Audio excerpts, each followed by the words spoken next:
Hi, good afternoon. ಎಲ್ಲರೂ ಹೇಗಿದ್ದೀರಾ? ಚೆನ್ನಾಗಿದ್ದೀರಾ ಅಲ್ವಾ? ಇವತ್ತು ಅಳಸಂದಿ ಕಾಳಿನ ಬಸ್ಸಾರು ಮಾಡಿದ್ದೀನಿ. ಅಳಸಂದಿ ಕಾಳಿನ ಪಲ್ಯ ಹೇಗೆ ಮಾಡೋದು ಅಂತ ನೋಡೋಣ ಬನ್ನಿ.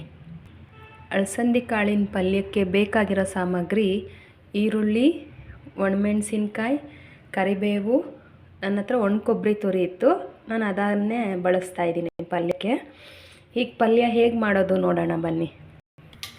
ಈಗ ಎಣ್ಣೆ ಬಿಸಿಯಾಗಿದೆ, ಸಾಸಿವೆ ಹಾಕ್ತಾಯಿದ್ದೀನಿ.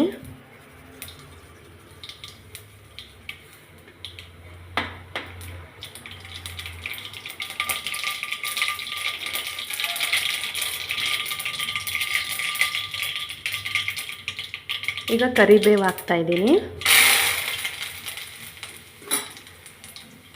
ಈಗ ಈರುಳ್ಳಿ ಹಾಕ್ತಾಯಿದ್ದೀನಿ.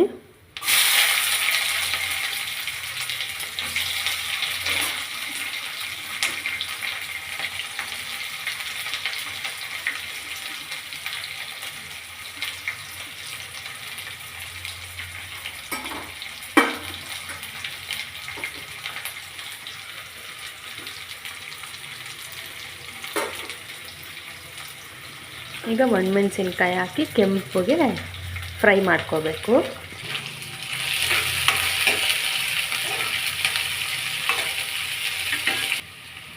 ಈಗ ಈರುಳ್ಳಿ ಎಲ್ಲ ಫ್ರೈ ಆಗಿದೆ. ಎಷ್ಟು ಸಾಲ್ಟ್ ಬೇಕೋ ಅಷ್ಟು ಹಾಕ್ಕೊಂಡು ಫ್ರೈ ಮಾಡಬೇಕು.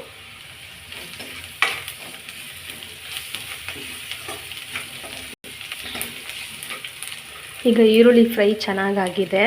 ಈಗ ಅಳಸಂದಿ ಕಾಳು ಹಾಕಿ ಮಿಕ್ಸ್ ಮಾಡ್ಕೋಬೇಕು.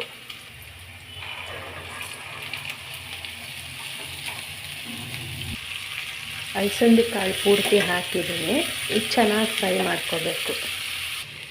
ಈಗ ಅಳಸಂದಿ ಕಾಳು ಚೆನ್ನಾಗಿ ಫ್ರೈ ಆಗಿದೆ. ಒಣಗಿದ ಕೊಬ್ಬರಿ ತುರಿ ಇದೆ, ಅದನ್ನು ಹಾಕಿ ಸ್ವಲ್ಪ ಫ್ರೈ ಮಾಡಬೇಕು.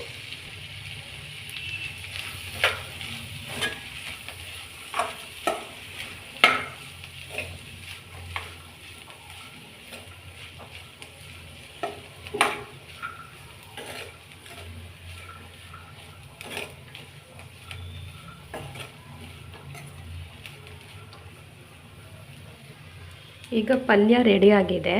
ಬೇಕಾದರೆ ಧನಿಯಾ ಪೌಡ್ರು ಸೇರಿಸ್ಕೋಬೋದು. ಇದರಲ್ಲಿ 1 ಸ್ಪೂನಷ್ಟು ಧನಿಯಾ ಪೌಡ್ರ್ ಇದೆ, ನಾನು ಇದನ್ನು ಸೇರಿಸ್ಕೊತೀನಿ ಪಲ್ಯಕ್ಕೆ. ಈಗ ಸ್ವಲ್ಪ ಫ್ರೈ ಮಾಡಿಬಿಟ್ರೆ ಸ್ಟವ್ ಆಫ್ ಮಾಡಿ ಮುಗೀತು.